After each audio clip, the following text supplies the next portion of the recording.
Sa isang bayang malayo sa ingay ng lungsod, doon sa may paanan ng mga burol na luntian, nakatira si Lucia. Isang dalagang ang ganda ay parang rosas sa umaga, sariwa, masilay, ngunit mailungkot na nakabaon sa mga ugat. Si Lucia ay bulag mula ng isilang. Ang kanyang mundo ay hindi nababahagian ng liwanag ng araw o kulay ng bahaghari, ngunit puno ito ng tunog, ng huni ng mga ibon sa bintana, ng hagikik ng tubig sa batis sa likod ng bahay, at ng mga alaala ng tinig ng kanyang ina, na matagal nang yumao. At naroon si Donatella, ang kanyang madrasta. Isang babae na ang kagandahan ay matalim at malamig, tulad ng isang espadang nakasabit sa pader. Mula nang pumanaw ang ama ni Lucia, si Donatella na ang naghari sa maliit na lupain at bahay na naiwan. Ang kanyang pagtingin kay Lucia ay hindi pagtingin sa isang anak, kung hindi sa isang pabigat, isang sagabal sa kanyang mga ambisyon. Isang hapon, habang umuulan ng malakas sa labas, ipinatawag ni Donatella si Lucia sa silid na puno ng mga anting-anting at mabibigat na aroma. Lucia, wika ni Donatella, ang boses ay makinis na ahas. Oras na para magkaroon ka ng iyong sariling tahanan. Nakahanap ako ng isang lalaking handang tanggapin ka, kahit na ganyan ka. Siya si Ginoong Ruben Manansala. May-ari ng isang maliit na tannery sa kabilang baryo. Papakasalan ka niya sa susunod na linggo. Pumintig ang puso ni Lucia. Parang biglang nag-alsa ang lahat ng laman sa kanyang katawan. Hindi ko po siya kilala, ina. Ayoko po. Pakiusap. Ngunit ang tinig ni Donatella ay naging yelo. Wala kang pagpipilian, anak. Ito ay para sa iyong ikabubuti. At para sa ikabubuti ng pamilyang ito. Ang lalaki ay may pangalan at may kayamanan. Anong hinahanap mo pa? At doon, sa gitna ng hagulgol ng kulog, naramdaman ni Lucia na parang isang hayop na itinatali sa huling pagkakataon. Wala siyang kamag-anak na takbuhan. Ang kanyang mundo, na dati puno ng huni ng ibon at alaala ng ina, ay biglang naging isang piitan na walang pintuan. Ngunit, mga minamahal kong tagapakinig, bago tayo magpatuloy sa paglalakbay ni Lucia, isang paglalakbay puno ng hiwaga, pag-ibig, at pagtatapat, nais kong humiling ng kaunting sandali. Kung nadadala kayo sa kwentong ito, kung nakikiusyuso na kayo kung ano ang magiging kapalaran ng ating bulag na dalaga, huwag po kayong mag-atubiling pindutin ang like button at ibahagi ito sa inyong mga mahal sa buhay. At kung hindi pa kayo subscriber, mag-subscribe na kayo, upang kayo'y maging bahagi ng bawat pag-ikot, bawat sikreto, at bawat luha sa ating mga kwentong dala-dala mula sa puso ng Pilipinas. Maraming salamat! Ngayon, balik tayo kay Lucia. Ang kasal ay isang simpleng seremonya sa simbahan na puno ng katahimikan at hindi ng saya. Si Lucia, nakasuot ng puting bestida na hiniram lamang, ay parang isang estatwa. Sa kabilang dulo, hawak ang kanyang kamay, si Ginoong Ruben Manansala. Mula sa kanyang boses, isang lalaking nasa katanghaliang gulang, may kalumaan na, at mabigat ang paghinga. Ang kamay nito ay magaspang, puno ng mga langib at peklat mula sa pagtatrabaho sa balat ng hayop. Wala itong sinabi sa kanya maliban sa mga formal na salita na kinailangan ng seremonya. Pagkatapos, dinala siya sa isang bahay na amoy luma, amoy kemikal at amoy pawis. Ang unang gabi, iniwan siya ni Ruben sa kanyang silid, nag-iisa. Parang isang bagay na itinago sa aparador. Hindi kita sasaktan, bulong nito sa labas ng pinto. Ang tinig ay maihalong isang bagay na hindi maipaliwanag ni Lucia, pagsisisi. Pagkapagod, matulog ka na. Ang mga linggo ay lumipas ng monotonous. Si Ruben ay palaging wala sa umaga, nagtratrabaho. Si Lucia ay natututong magpalipas ng oras sa bahay, na inaalam ang bawat sulok sa pamamagitan ng hipo at tunog. Natutunan niyang kilalanin ang yabag ni Ruben mula sa malayo, mabigat, mabagal, parang may dalang mabigat na pasan. Minsan, nagdadala ito ng pagkain. Minsan, nagtatanong kung maayos siya. Ngunit laging may distansya. Isang pader na hindi masaboy. Hanggang sa isang gabi, nagising si Lucia sa hikbi. Galing sa kabilang kwarto. Ang hikbi ni Ruben. Isang malalim, masakit at napipigil na pag-iyak. Nanginginig, lumabas si Lucia ng kanyang silid at dahan-dahang lumapit. Nakatayo siya sa may pintuan, nag-aalangan. Ginoong Ruben, anya, mahina. Biglang natigil ang hikbi. May mabilis na galaw. Umuwi ka sa kwarto mo, Lucia, ang sabi nito, ang boses ay namamaga ngunit mahigpit. Ngunit naririnig na ni Lucia ang pasakit sa tinig na iyon. Isang pasakit na pamilyar. Ano po ang problema? May masakit po ba? Isang mahabang katahimikan. Saka isang malalim na buntong hininga. Wala. Isang masamang panaginip lang. Umuwi ka na. Ngunit mula noon, naging mas madalas na magsalita si Ruben sa kanya sa hapagkainan. Hindi personal, hindi malambing, ngunit hindi na rin masyadong malayo. Nagkukwento ito tungkol sa trabaho, tungkol sa mga hayop sa nayon. At natuklasan ni Lucia na sa likod ng magaspang na tinig at mabigat na kamay, si Ruben ay may isang utak na matalas. Marunong ito tungkol sa mga bituin, sa kasaysayan, sa mga tula. Minsan, binabasa nito ng malakas ang mga lumang dyaryo o aklat. At dahan-dahan, sa dilim ng kanyang mundo, nagsimulang magkaroon ng liwanag ang tinig ni Ruben. Isang gabi, habang kumakain ng simple nilang hapunan, biglang nagsalita si Ruben. Lucia, alam mo bang ikaw ang pinakamagandang regalong ibinigay sa akin ng tadhana, kahit na ibinigay kita sa paraang mali? Napatigil si Lucia sa pagkain. Ano pong ibig ninyong sabihin? Ang kasal natin. Tumigil sandali si Ruben, parang nag-ipon ng lakas. Ito ay isang transaksyon. Binayaran ni Donatella ang malaking utang ko. Ang kapalit ikaw. Parang nanigas ang lahat ng dugo sa katawan ni Lucia. Isang transaksyon. Isang bayad utang. Ganoon lang pala kababa ang halaga niya. Ngunit ang susunod na sinabi ni Ruben ang nagpabagal sa mundo. Pero hindi ko alam, Lucia, na ikaw pala ang magiging liwanag sa madilim kong buhay. May sakit ako. Malubha. Hindi na ako magtatagal. At ang pinakamalaki kong pagsisisi ay hindi kita nakilala sa isang magandang paraan.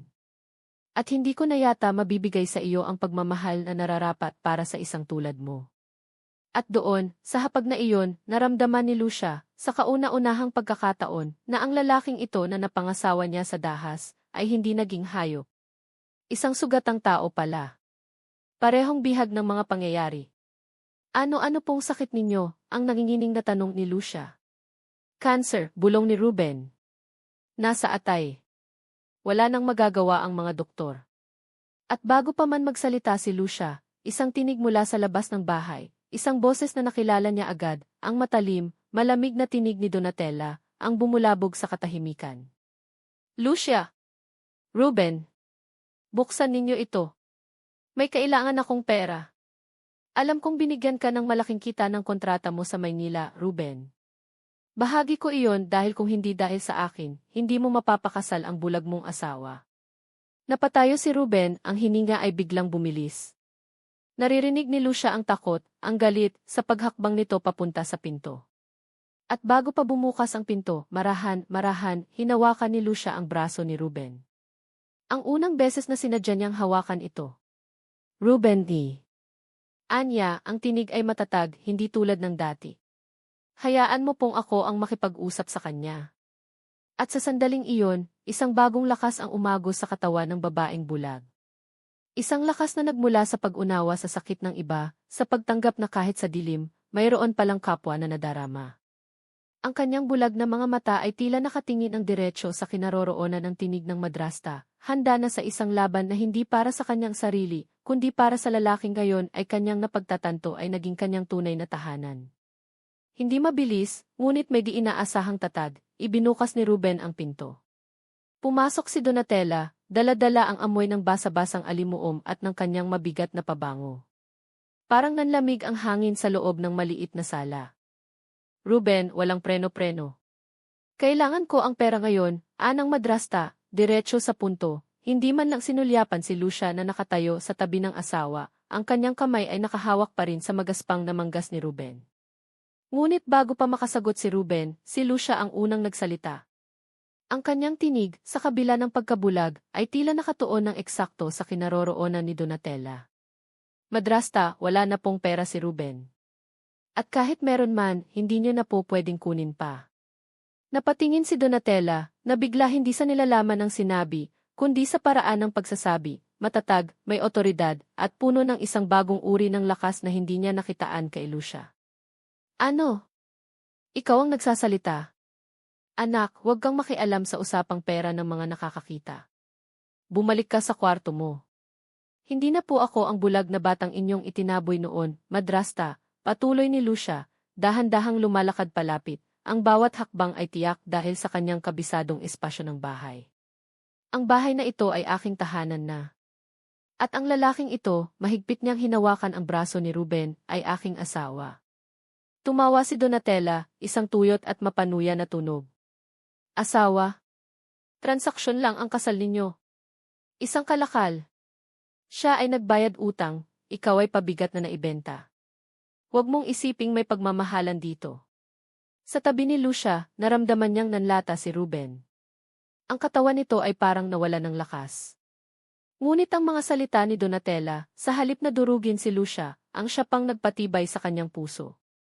Naririnig niya ang hinagpis sa katahimikan ni Ruben, ang pag-urong ng kanyang bisig. At doon, sa gitna ng paghamak, namutawi ang katotohanan mula sa mga labi ni Lucia. Opo, transaksyon po sa simula, amin ni Lucia, ang boses ay malinaw at mahinahon. Pero ngayon, hindi na. Alam ko pong may sakit si Ruben. Alam ko pong malubha ito. At narito ako, hindi dahil ibinenta ako, kundi dahil pinili kong manatili. Kayo po, madrasta, ang bulag. Bulag sa pagmamahal. Bulag sa pagkatao ng iba. Kayo ang nakakakita, ngunit ang mundo ninyo ay mas madilim kaysa sa akin. Biglang nanatili ang hangin. Parang nahinto ang pag-ikot ng oras. Nakatitig lang si Donatella, ang kanyang mga labi ay nakatikom sa isang manipis, tuwid na linya.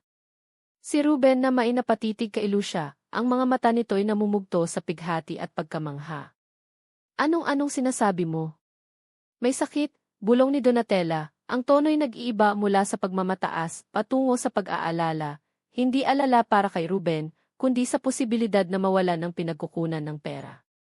Madrasta, sagot ni Ruben, sa wakas ay nakakapagsalita, ang tinig ay puno ng hapdi at pagod. Cancer. At wala na ho akong maiibigay sa inyo. Ang pera mula sa kontrata, napunta na sa pagpapagamot. Ang natira para kay Lucia. Para mabuhay siya pagkatapos ko. Isang mahabang katahimikan ang sumunod. Naririnig ni Lucia ang mabilis na paghinga ni Donatella, ang pag-ugong ng lampara, ang malayong tahon ng aso. At pagkatapos, isang bagay na hindi inaasahan, isang mahinang, nanginginig na buntong hininga. Ganoon ba, T? Anang madrasta, ang boses ay biglang nawala ng tinig, parang isang lobong nabutasan. CJ! CJ! Wala na akong magagawa dyan. At nang marinig ni Lucia ang yabag ni Donatella papalabas, parang mabagal at wala sa timing, doon niya lubusang naunawaan. Ang tunay na pagkabulag ay ang kawalan ng kakayahang makakita ng sakit ng kapwa. Ang kawalan ng kakayahang magmahal ng walang kapalit. Pagkasara ng pinto, naramdaman ni Lucia na nahulog si Ruben sa isang upuan, sinundan ng malalim na pag-ubo. Mabilis na lumapit si Lucia, nahagilap ang kamay nito. Malamig at nanginginig ito. Ruben, ano pong nangyayari?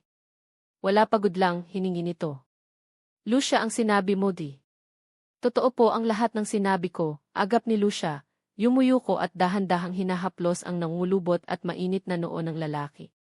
Kayong dalawa lang po ang nagsasabi sa akin na ako'y bihag o kalakal. Pero sa mga linggong ito, nararamdaman ko po. Nararamdaman ko ang inyong kabaitan. Ang inyong paggalang. Ang inyong pagtanggol sa akin kahit na kayo mismo'y nasasaktan. Hindi po ba iyon ang simula ng pagmamahal? Hindi nakapagsalita si Ruben. Sa halip, isang mainit na patak ang nahulog sa kamay ni Lucia. Saka isa pa. At sa pagkakataong iyon, walang sawa, inilibing ng bulag na dalaga ang mukha sa magaspang na palad ng kanyang asawa at hayaan ang sariling umiyak din, hindi sa pagdadalamhati sa kasalang ipinilit, kundi sa pagluha sa pag-ibig na natagpuan sa gitna ng hindi inaasahang hardin. Mula noon, nagbago ang lahat. Nawala si Donatella, tila naubusan ng hangin ang layag nito nang malaman ang katotohanan. Si Ruben at Lucia naman ay naging mas malapit kaysa dati. Kahit humihina na ang katawan ni Ruben, itinuro nito kay Lucia ang lahat, kung paano magbukas ng negosyong maliit na pananahi gamit ang kanyang pambihirang pandama at talino sa paghawak ng tela, kung paano magtala ng mga numero para sa tannery, kung paano mabuhay ng mag-isa. Isang gabi, habang nakahiga si Ruben sa kanyang kama, mahina na ang hininga, hinawakan nito ang kamay ni Lucia. Lucia, may isa pang sikreto na hindi ko nasabi sa iyo, bulong nito. Ang kontrata sa Maynila hindi lang pera ang ibinigay sa akin. May kasamang dokumento. Isang donor para sa mga mata. May isang ospital sa Maynila na handang magsagawa ng operasyon transplant para sa iyo. May nag-donate mula sa isang batang namatay sa aksidente. Hinihintay lang ang pahintulot mo at ang paggaling ko para samahan kita. Napatindig ang balahibo ni Lucia.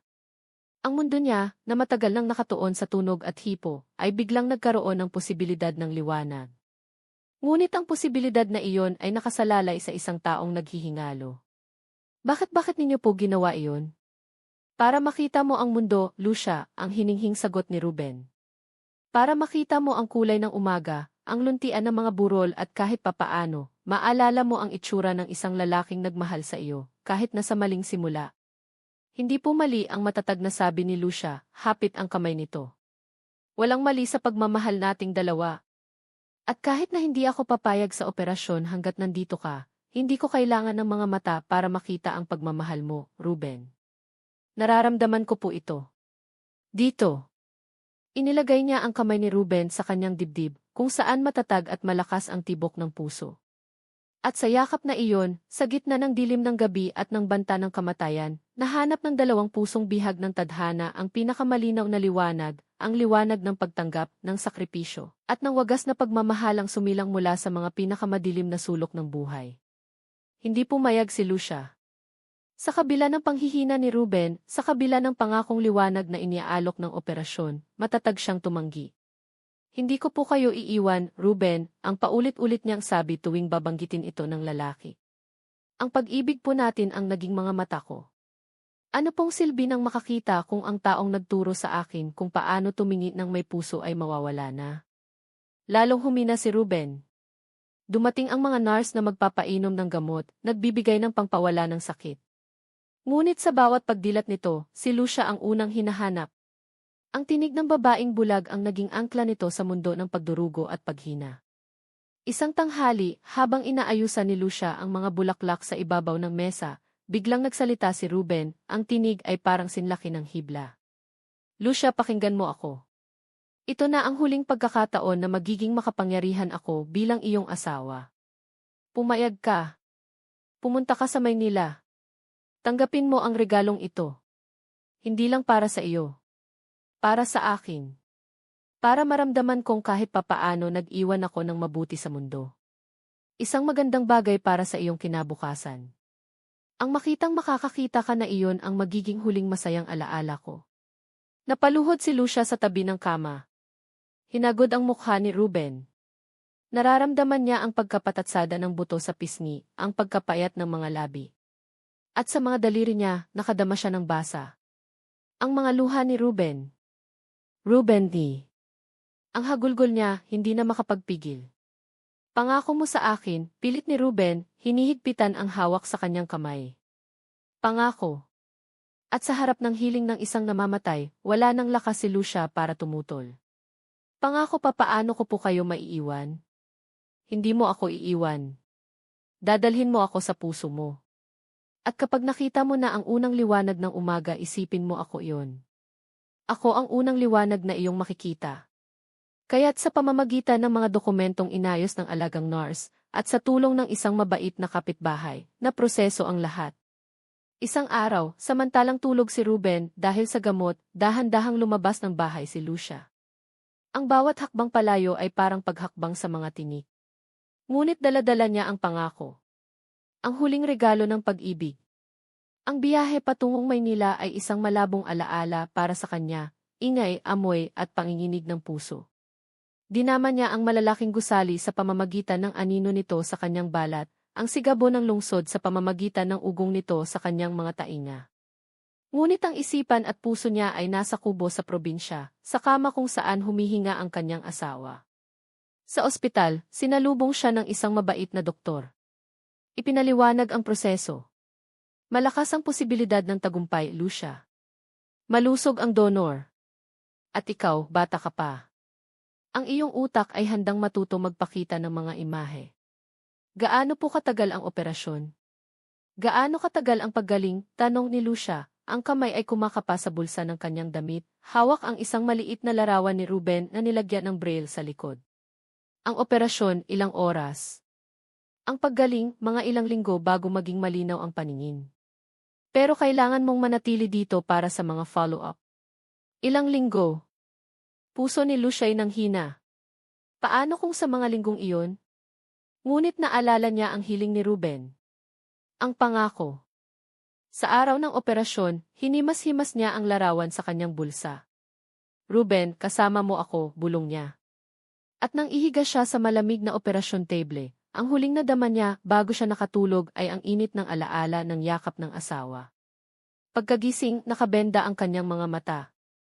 Naroon ang sakit, ang pangingirot. Ngunit naroon din ang isang uri ng kaba na hindi niya maipaliwanag, isang pakiramdam na parang nakatingin siya sa isang napakalaking dilim, ngunit may posibilidad na mailiwanag sa kabilang dulo. Ang mga araw ay lumipas. Siya ay inalagaan. Tuwing tatawag siya sa bahay, ang kapitbahay ang sumasagot. Maayos lang si Ruben, Lucia. Matatag. Hinihintay ka.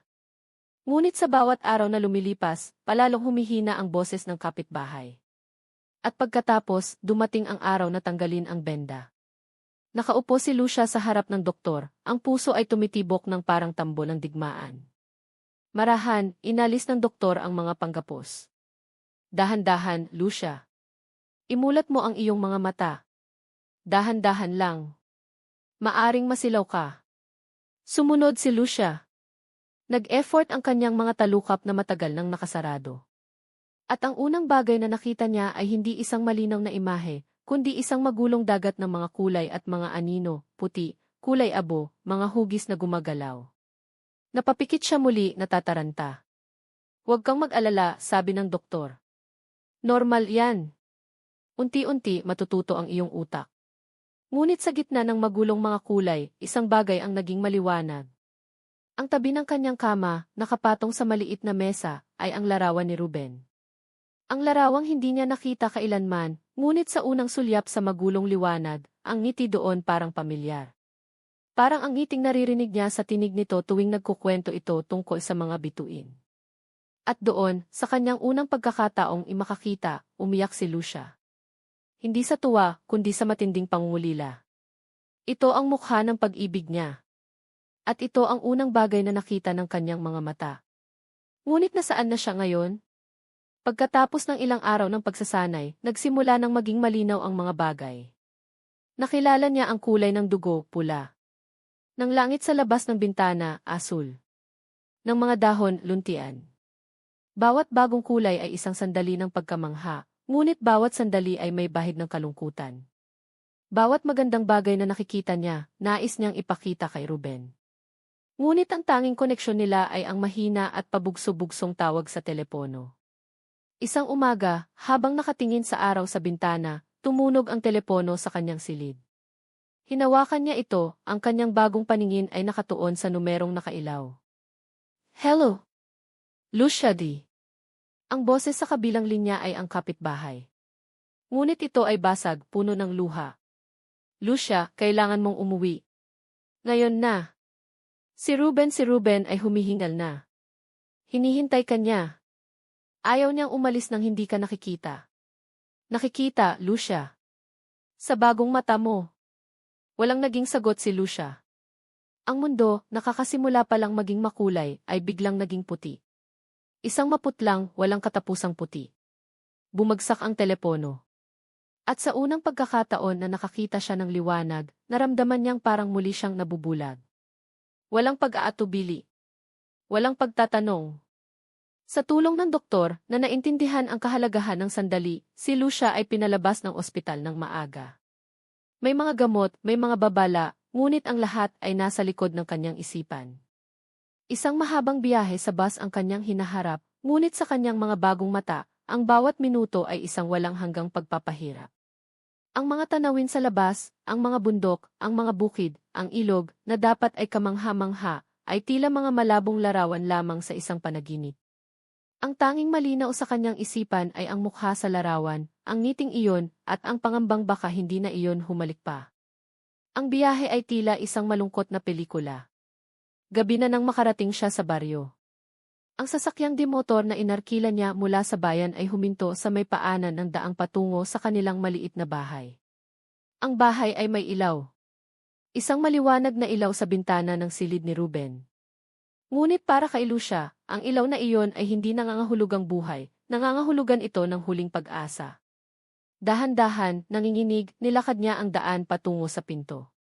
Binuksan ito ng kapitbahay, ang mga mata ay namumula at namamaos. Lucia, oras na.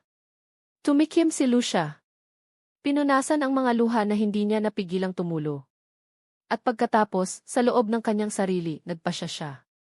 Hindi siya papasok doon bilang isang sugatang asawa. Papasok siya bilang liwanag na ipinangako niya. Tinapak niya ang mga pamilyar na hagdan, ngayon ay nakikita na niya ang mga bitak, ang kulay ng dingding, ang larawan nila ng kanyang ama sa sala, isang larawang hindi niya nakilala noon, ngayon ay malinaw na.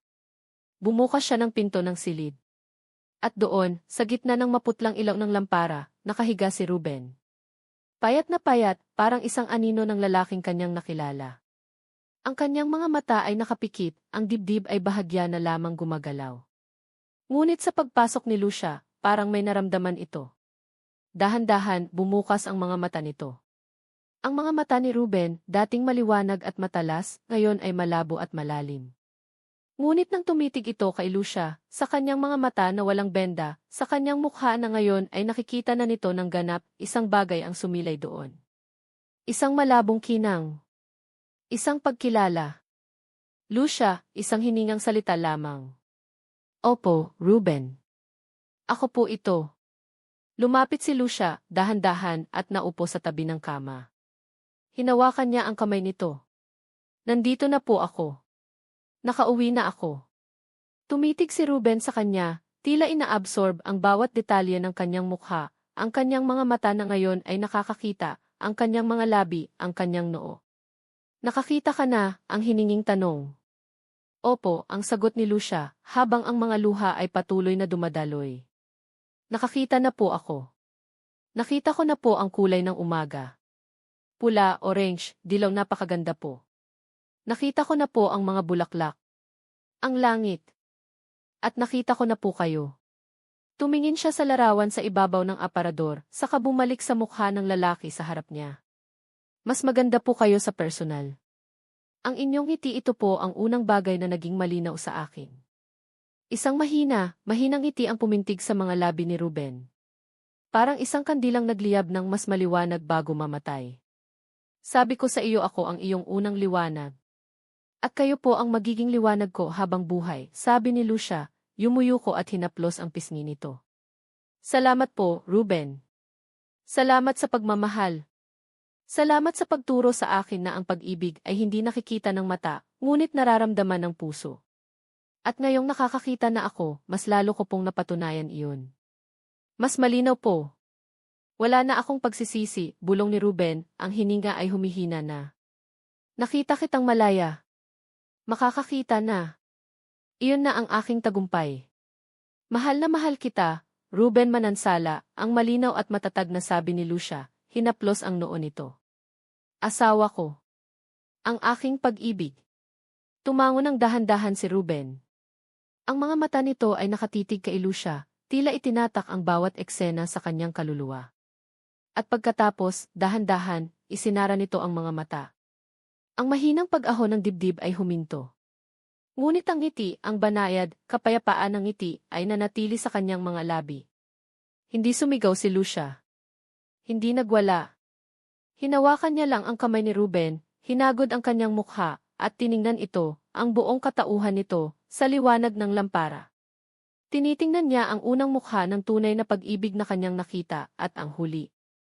At sa sandaling iyon, naintindihan niya ang sikretong nagbago ng lahat, na ang pagmamahal ay hindi ang pag-aangkin ng liwanag, kundi ang pagiging handang maging ilaw para sa iba, kahit sa sariling pagkawala nito. Ang mga sumunod na araw ay mahirap. Ang paglilibing, ang mga papeles. Ngunit si Lucia ay nakatindig ng matatag. Gamit ang kanyang paningin, ipinagpatuloy niya ang maliit na pananahi at tinulungan ang kapitbahay sa pangangasiwa ng tannery. Hindi siya umalis sa bahay. Doon, sa bawat sulok, naroon ang alaala ni Ruben.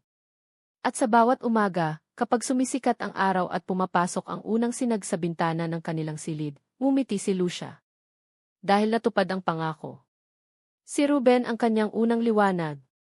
At magpakailanman, ito na ang liwanag na gagabay sa kanya. At si Donatella? Minsan, sa palengke, nakita siya ni Lucia. Luma na ang itsura, nag-iisa. Tumingin si Lucia sa kanya, at sa halip na galit o puot, ang nadama niya ay awa. Isang malalim, nakakaawang awa. Dahil si Donatella, sa kanyang paningin na puno ng kayamanan at kapangyarihan, ay nanatiling bulag. Bulag sa pag-ibig na nag-iwan ng liwanag na hindi maglalaho. Kaya't ang kwento ni Lucia, ang babaeng pinakasal ng dahil sa kanyang kapansanan, ay nagwakas hindi sa kalungkutan, kundi sa katapangan. Isang katapangan na nagmula sa pagtanggap, sa pagpapatawad, at sa pag-ibig na natagpuan sa pinakamadilim na dako. At ang kanyang mga mata, na ngayon ay nakakakita, ay laging maghahanap ng liwanag sa mukha ng iba, ang liwanag ng kabaitan, ng sakripisyo, at ng wagas na pagmamahal na minana niya mula sa lalaking napangasawa sa dahas, ngunit minahal sa pagpili. At doon, sa bayang iyon sa paanan ng mga burol, ang alamat ng bulag na dalaga at ng may sakit na lalaki ay nanatiling buhay. Isang paalala na ang tunay na paningin ay nakikita ng puso, at ang pinakamalaking sikreto sa buhay ay hindi ang makita ang liwanag, kundi ang maging liwanag para sa isang taong nasa dilim. Makalipas ang 1 taon mula nang pumanaw si Ruben, ang bahay sa paanan ng burol ay tahimik, ngunit puno ng buhay. Sa maliit na silid na dati pinaglumaan ng Tannery Records, naitayo ni Lucia ang kanyang tahian, ang Lucia Stitches. Ang mga kortina, bestida, at barong na kanyang dinisenyo, na pinagsama sa kanyang pambihirang pandama ng tela, at ang bagong kakayahang makita ang kulay, ay naging tanyag hindi lang sa kanilang bayan, kundi hanggang sa kalapit bayan. Minsan, may dumarating pa mula sa Maynila. Sa kanyang pagtanda, hindi na muling nag-asawa si Lucia. May mga nagtangka, mga lalaking naakit sa kanyang kagandahan at tibay ng loob.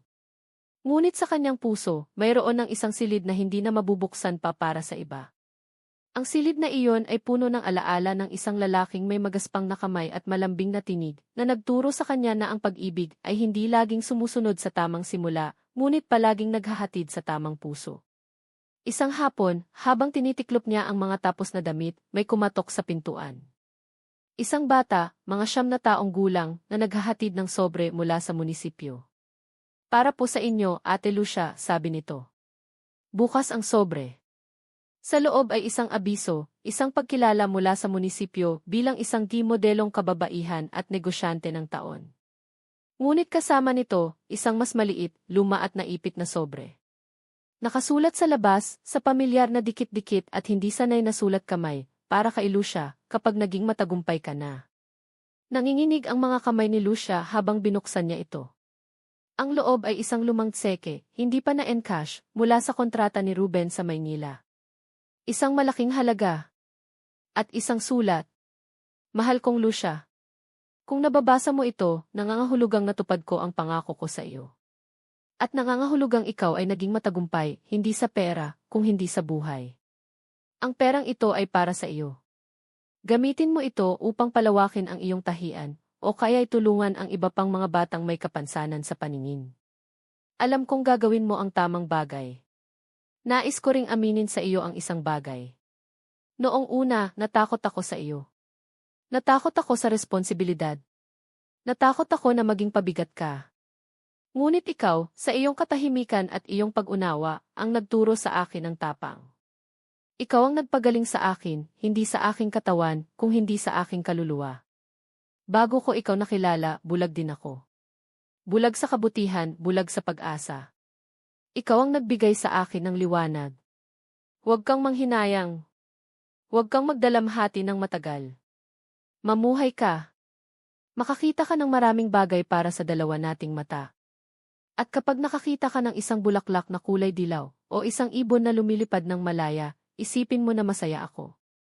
Masaya na nakawala na ako sa sakit at masaya dahil ikaw ay malaya na. Mahal kita magpakailanman. Ang iyong Ruben. Nabasa ni Lucia ang sulat ng paulit-ulit, ang bawat salita ay inaabsorb ng kanyang puso. At sa wakas, ang luha na matagal niyang pinipigil, ang luha para sa sariling kaligayahan at kalayaan, ay dumaloy na. hindi luha ng pighati, kundi ng ganap na pagpapatawad, pagtanggap at pagmamahal. Ginamit niya ang pera, tulad ng hula ni Ruben.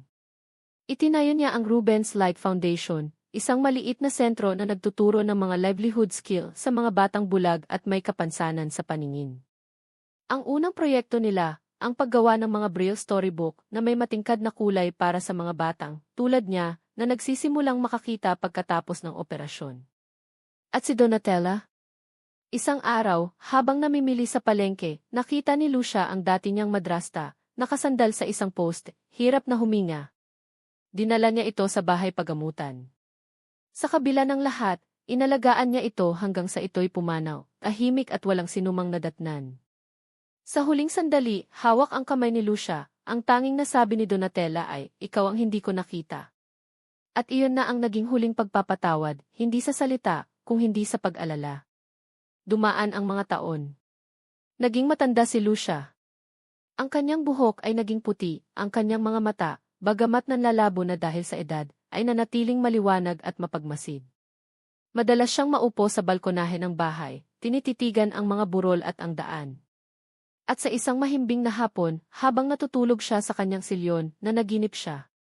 Nanaginip siya ng isang batang lalaki at babae, naglalaro sa isang malawak na bukid na puno ng mga bulaklak. Nakatalikod ang lalaki, ngunit nang lumingon ito, nakita niya ang ngiti, ang ngiting napakapamilyar. At sa panaginip, narinig niya ang isang tinig, malinaw at malakas, tulad noong mga unang araw, "Lucia, halika. May ipapakita ako sa iyo.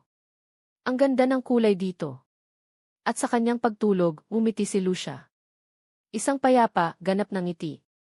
Nang siya ay hindi na magising sa araw na iyon, natagpuan siya ng kanyang mga tinulungang bata, na ngayon ay mga adulto na, natahimik at payapa. Sa kanyang kamay ay hawak ang lumang larawan ni Ruben, at sa kanyang kandungan ay ang sulat na nakatupi ng maayos. Sa kanyang libing, maraming tao ang dumalo. Mga taong kanyang tinulungan, mga estudyante, mga kaibigan. At sa gitna ng seremonya, isang malaking paru-paro na kulay dilaw ang dumapo sa kanyang lampara. Nanatili iyon doon, tila nagbabantay hanggang sa matapos ang lahat. Kaya't nagwakas ang kwento ng isang babaeng ipinagbili, ngunit natagpuan ang kayamanan. Ng isang lalaking nagbayad ng utang, ngunit nakatanggap ng kalayaan. Ang kanilang pag-ibig ay hindi nabuo sa magandang simula, ngunit nagtapos sa isang pag-ibig na sumilaw sa dilim ng kanilang mundo. At sa bayang iyon, hanggang ngayon, kapag may nagsasabi ng kwento tungkol sa tapang at pag-ibig, ang pangalan ni Lucia at Ruben ang laging binabanggit. Isang paalala na ang mga mata ay maaaring hindi makakita, ngunit ang puso ay laging nakaunawa. At na kung minsan, ang pinakamalaking hiwaga at ang pinakamagandang regalo ay dumarating mula sa mga taong hindi natin inaasahan, sa mga paraang hindi natin nakikita, upang magturo sa atin na ang tunay na liwanag ay nasa loob natin. Naghihintay lamang na magising. At dito, mga minamahal na tagapakinig, tuluyan nating ibinababa ang kortina sa maganda, makabuluhan, at puno ng damdamin na kabanata ng buhay ni Lucia at Ruben Manansala. Sana'y may iniwan itong liwanag sa inyong mga puso. Maraming salamat sa inyong pakikinig. Paalam! Like, subscribe, comment, at share para mas maraming maantig ang puso.